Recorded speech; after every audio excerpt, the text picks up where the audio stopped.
విజయ్ నిర్మల నటించినటువంటి 'master కిలాడి' cinema 1971 సంవత్సరంలో release అయి ఘన విజయం సాధించింది. ఈ సినిమాకున్న ప్రత్యేకతలు ఏంటి అని మనం అనుకుంటే, ఎం. మల్లికార్జునరావు డైరెక్షన్లో 'గూఢచారి 116' వచ్చిన విషయం అందరికీ తెలిసిందే. 'గూఢచారి 116' తెలుగులో మొట్టమొదటి జేమ్స్ బాండ్ సినిమా. అంటే స్పై థ్రిల్లర్ అనమాట. ఈ స్పై థ్రిల్లర్ని తీసినటువంటి ఎం. మల్లికార్జునరావు తర్వాత కాలంలో 'బందిపోటు', 'భీమన్న' ఇలాంటి సినిమాలు తీసి యాక్చువల్గా ఈ 'గూఢచారి 116' తరహా సినిమా ఇంకోటి చేద్దామని అనుకొని తీసినటువంటి మరో ప్రయత్నమే నేను చెప్పినటువంటి 'మాస్టర్ కిలాడి'. ఆంగ్ల సినిమాల్ని తెలుగులోకి తీసుకొచ్చినటువంటి మొట్టమొదటి దర్శకుడు కూడా ఎం. మల్లికార్జునరావే. డాక్టర్ నో అని చెప్పేసి ఆ సినిమాని ఆల్మోస్ట్ ఆల్ కొంతవరకు ఇన్స్పిరేషన్గా 'గూఢచారి 116'కి తీసుకున్నారు. 'ప్యానిక్ ఇన్ బ్యాంకాక్' అని చెప్పేసి ఆ ఇంగ్లీష్ నవల ఇన్స్పిరేషన్ కూడా ఆ కథకు ఉంది. అయితే ఈసారి ఈ సినిమాకి ప్రేరణ ఏంటని అనుకుంటే, 'ద డర్టీ డజన్' అని చెప్పేసి ఒక ఆంగ్ల చిత్రం ఆధారంగా ఈ సినిమాని తీశారు.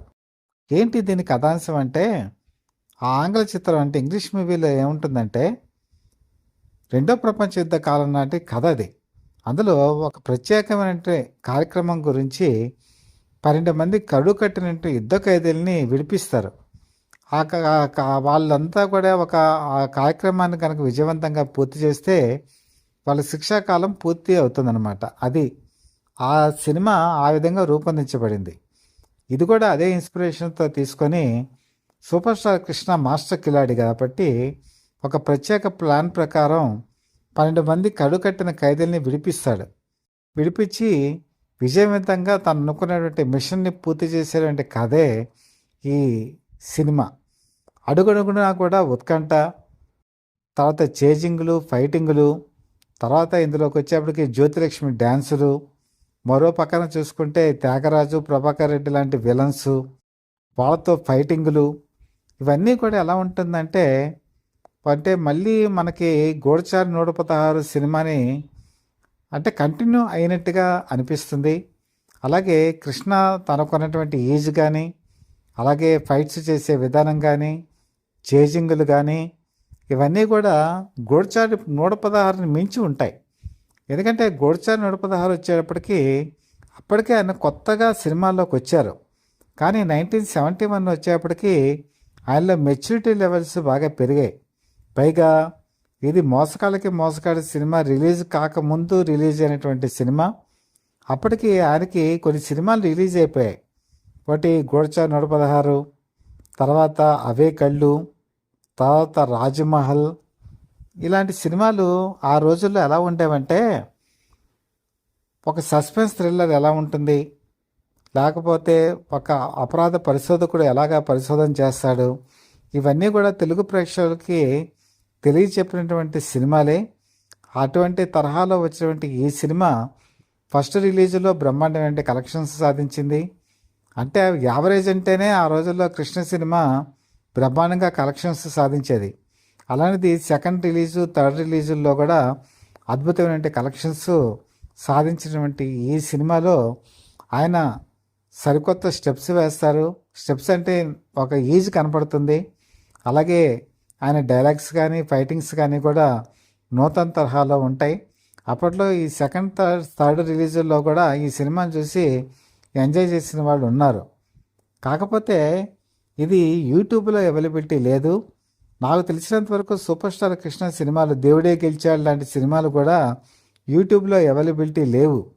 కాబట్టి దూరదర్శన్ వాళ్ళు కానీ, లేకపోతే సూపర్ స్టార్ కృష్ణ సోదరులు ఆదిశేషరావు కానీ, వాళ్ళ అబ్బాయి మరి మహేష్ బాబు కానీ, వీళ్ళు చొరవ తీసుకొని నిర్మాతలు కానీ, అలాగే నిర్మాతల మండలి కానీ, దర్శకులు కానీ పాత సినిమాలు ఇంకా కలెక్ట్ చేసి యూట్యూబ్లో కనుక అప్లోడ్ చేసినట్టయితే చాలామంది ప్రేక్షకులు ఇప్పటికీ కూడా ఆయన సినిమాల్ని రిపీట్గా చూస్తూ ఉంటారు.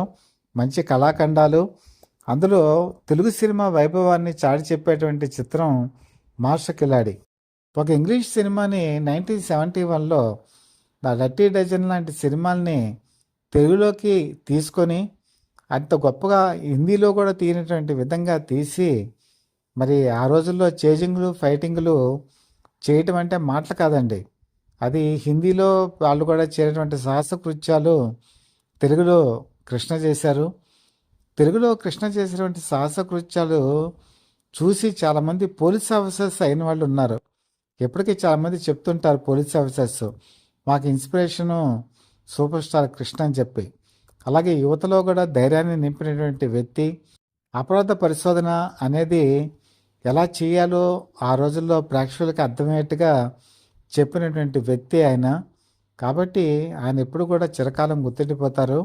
ఇటువంటి సినిమాలు మాత్రం ఖచ్చితంగా యూట్యూబ్లో అవైలబిలిటీ ఉంటే ఇంకా చాలామంది చూసేటువంటి అవకాశం ఉంటుంది. కాబట్టి దీని మీద మరి ప్రొడ్యూసర్స్ కౌన్సిల్ కూడా చొరవ తీసుకొని అప్లోడ్ చేసినట్టయితే కృష్ణ అభిమానులే కాదు మిగతా వాళ్ళందరూ కూడా ఈ మంచి కళాఖండాలని మిస్ కాకుండా ఉండే అవకాశం ఉంటుంది. ఈ దిశగా ఆలోచిస్తే బాగుంటుందేమో. ఒకసారి మీరు కూడా ప్రయత్నించి చూడాలి. అలాగే దీన్ని వెంటనే చర్యలు తీసుకొని ఇలాంటి వాటిని దూరదర్శన్ కూడా ప్రసారం చేస్తే ఇది మరింత మందికి రీచ్ అయ్యేటువంటి అవకాశం ఉంటుందేమో.